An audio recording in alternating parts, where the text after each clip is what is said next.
महाराष्ट्र ही परंपरा, श्रद्धा आणि सांस्कृतिक वारसा जपणारी भूमी आहे. अशाच या समृद्ध वारशाचा एक महत्त्वाचा भाग म्हणजे अहिल्यानगर जिल्ह्यातील श्रीरामपूर. आणि याच श्रीरामपूरची यात्रा ही राज्यभरात प्रसिद्ध आहे. पण या सगळ्या उत्सवाची पार्श्वभूमी काय आहे हे आपण थोडक्यात जाणून घेऊयात. नमस्कार मित्रांनो, मी यश बनसोड आणि बघून सांगतोच्या या नव्या भागात आपले स्वागत आहे.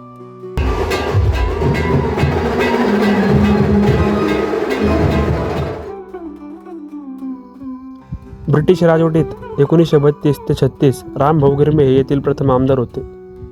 येथील प्रथम नगराध्यक्ष रामचंद्र महाराज उपाध्याय कोपरगाव येथील नेमीचंद लोहाडे यांच्याकडे लिहिण्याचे काम करीत.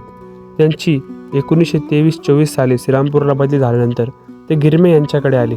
श्रीराम मंदिर बांधण्याची चर्चा सुरू झाली. गिरमे यांनी उपाध्यायांना तुम्ही मूर्ती आणून प्राणप्रतिष्ठा करा असे सांगितले. उपाध्याय महाराज हे गाडी पिंपळगाव तालुका वैजापूर येथे गेले. तेथे त्यांची मंगलदास बाबा यांच्याशी भेट झाली. 1 सप्टेंबर 1947 रोजी बेलापूर रोड नावाने नगर परिषदेची स्थापना झाली. सोनार गल्ली येथील येवलेकर बिल्डिंगमध्ये नगर परिषदेचे कार्यालय सुरू झाले. त्यानंतर 1950 साली या शहराला तालुक्याचा दर्जा मिळाला. त्यानंतर नगर परिषदेचे नामकरण श्रीरामपूर झाले. तोपर्यंत बेलापूर स्टेशन हीच या शहराची ओळख होती. आजही रेल्वेच्या दप्तरी बेलापूर नावानेच येथील स्टेशनची ओळख आहे. 1930 साली श्रीराम मंदिर अस्तित्वात आले. सन 1930 साली सुरू झालेली ही परंपरा आज तब्बल 96 वर्षानंतर तितक्याच भक्तिभावाने आणि उत्साहाने सुरू आहे.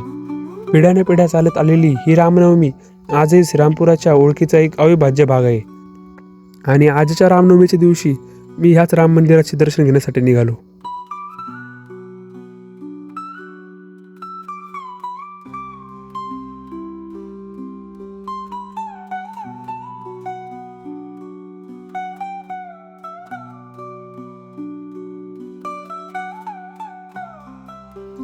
खूप वेळ रांगेत थांबून प्रभू श्रीराम यांचे दर्शन झाले.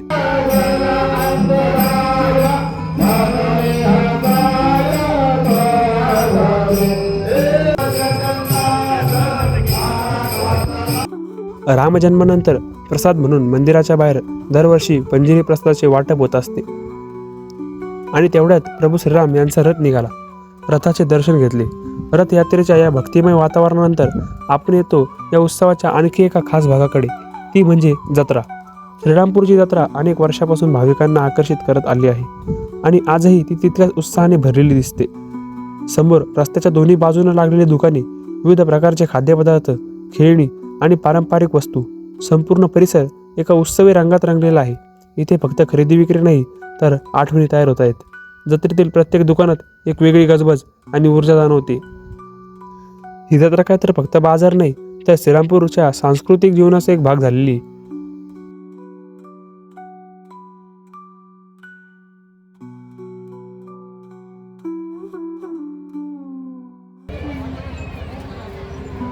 श्रीरामपूरच्या थत्ते ग्राउंडवर उभारलेले हे पाळणे गेल्या अनेक वर्षापासून जत्रेचं प्रमुख आकर्षण राहिले आहेत.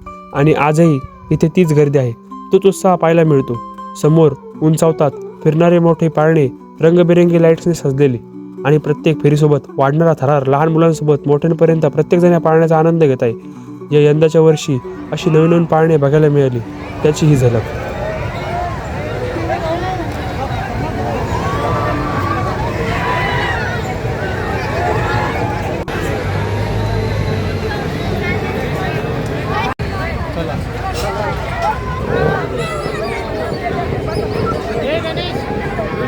कुठे आशा, कुठे किंकाळ्या आणि कुठे एक्साइटमेंट, सगळं एकत्र अनुभवायला मिळतं. रात्रीच्या प्रकाशात फिरणारे हे पाळणे जत्रेचं सौंदर्य अजून वाढवत आहेत. ही फक्त एक राईड नाही तर आनंद, थरार आणि आठवणींचा अनुभव आहे. अशा प्रकारे परंपरा, श्रद्धा आणि उत्साह यांचा सुंदर संगम म्हणजे श्रीरामपूरची रामनवमी. 1930 पासून सुरू झालेली ही परंपरा आजही तितक्याच भक्तिभावाने सुरू आहे. रामजन्माचा पवित्र क्षण, भव्य रथयात्रा आणि उत्साहाने भरलेली जत्रा हे सगळं अनुभवताना एक गोष्ट स्पष्ट जाणवते. ही फक्त उत्सव नाही तर श्रीरामपूरची ओळख आहे. अशा भक्तिमय आणि उत्सवी वातावरणाचा अनुभव प्रत्येकाने एकदा तरी घ्यायलाच हवा. मी जे बघितलं तेच तुम्हाला सांगितलं. व्हिडिओ कसा वाटला ते कमेंट करून नक्की सांगा आणि अशाच नव्या ठिकाणांसाठी चॅनलला सबस्क्राईब करायला विसरू नका. जय श्रीराम.